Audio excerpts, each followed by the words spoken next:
A TAP. E eu se calhar faria aqui um preâmbulo em relação à TAP, até para passar um bocadinho por algumas das teorias em relação ao que se deve fazer durante a crise. Nós tínhamos um conjunto muito grande de empresas que antes desta crise eram lucrativas.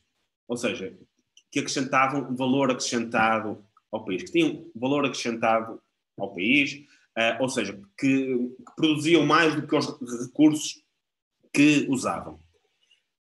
Que sem culpa nenhuma, sem nenhum problema de gestão, sem nenhuma culpa dos seus administradores ou acionistas, ou o que é que seja, estamos a falar dos milhares de restaurantes que estão por aí, de muitas pequenas empresas de serviço, o que é que seja, sem culpa nenhuma, por uma crise e por uma resposta coletiva que nós tivemos à crise, foi uma opção coletiva, porque muitos de nós nem sequer correriam um grande risco com isto, não é? Nós, coletivamente, pessoas de 20 anos que se calhar apanhavam o vírus e passavam incólumes, mesmo assim embarcaram neste esforço coletivo, algumas perderam emprego, perderam os seus negócios, portanto, temos empresas que, por um esforço coletivo, estão numa situação em que podem não sobreviver.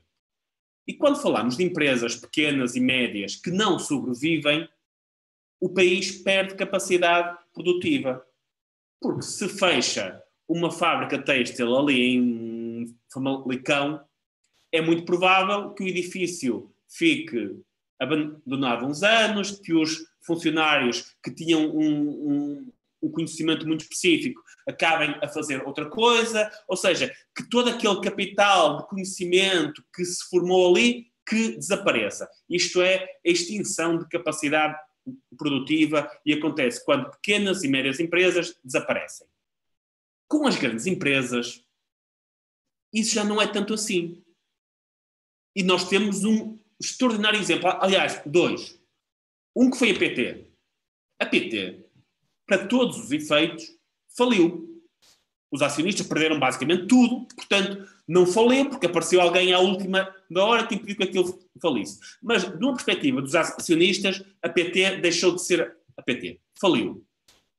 E ninguém sentiu isso. Não houve uma perda de capacidade produtiva. As pessoas que tinham os telemóveis continuaram a ter, os telemóveis da Mel continuaram a ter, as pessoas que...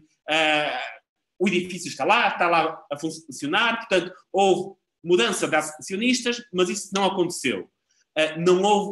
Não houve perda de capacidade produtiva para o país, que não é o mesmo que acontece com pequenas e médias empresas. Por isso eu tendo a ser mais, a dar mais aberto, a dar apoios temporários, empréstimos ou apoios do layoff a empresas que eram lucrativas antes e que iriam perder, e queríamos perder essa capacidade produtiva do que a grandes empresas. E isto já coloca a TAP onde está. Mas a TAP ainda tem algo adicional. É que a TAP já antes dava prejuízo. Eu no outro dia disse isto, eu acho que um dos grandes riscos que nós temos é que o Covid tem as costas muito largas. Ou seja, que o Estado acabe a salvar empresas que nunca foram lucrativas com a desculpa de que é por causa do Covid que estão a ter problemas. A TAP vai ter problemas por causa do Covid, mas a TAP não tem prejuízo há não sei quantos anos por causa do Covid. É um sorvedouro de recursos do país há muito, muito tempo. E eu aí não compro os argumentos de que é a maior exportadora do país. Isso não importa, o que importa é o valor que acrescenta. Se uma empresa exporta 5 mil milhões de euros todos os anos, mas tem 6 mil milhões de euros de custos, é um servidor para o país, não acrescenta valor. E a TAP não acrescenta valor, é uma coisa, é algo que existe, que basicamente existe para satisfazer uma elite nacionalista, nacional-socialista. Existe para, basicamente, satisfazer. Muito poucos países hoje em dia têm uma empresa de aviação pública.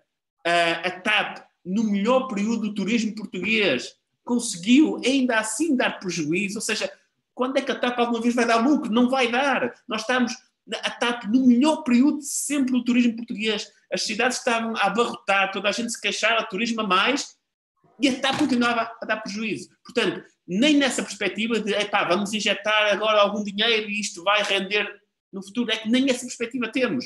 Não há.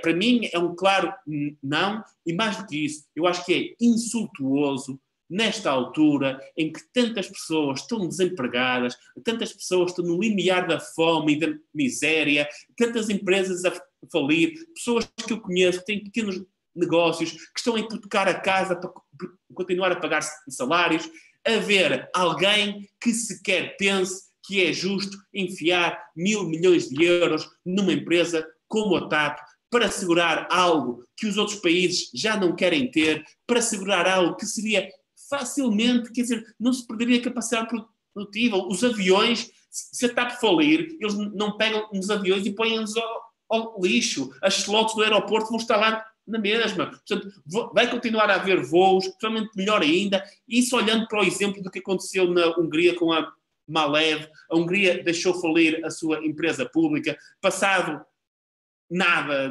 não sei exatamente quanto tempo, tinham a Wizz Air, que serve muito melhor Budapeste do que servia antes a Malev, com voos muito mais baratos. Não faz sentido. Acho que não faria sentido, em qualquer caso, numa altura em que vamos ter um déficit enorme, numa altura em que temos a economia toda a sofrer, não faz nenhum sentido ir para lá enfiar €1 que seja.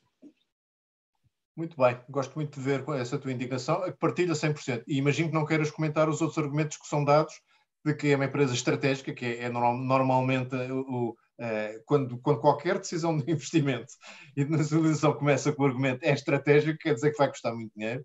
Que sem a TAP não seria possível repatriar os portugueses que ficam presos, alguns no mundo, sendo que ainda lá estão, hoje ainda estão 850 portugueses espalhados um bocado pelo mundo à espera de ser repatriados, e temos a TAP, e que não haveria ligações para as regiões autónomas se não fosse uma empresa com forte participação pública.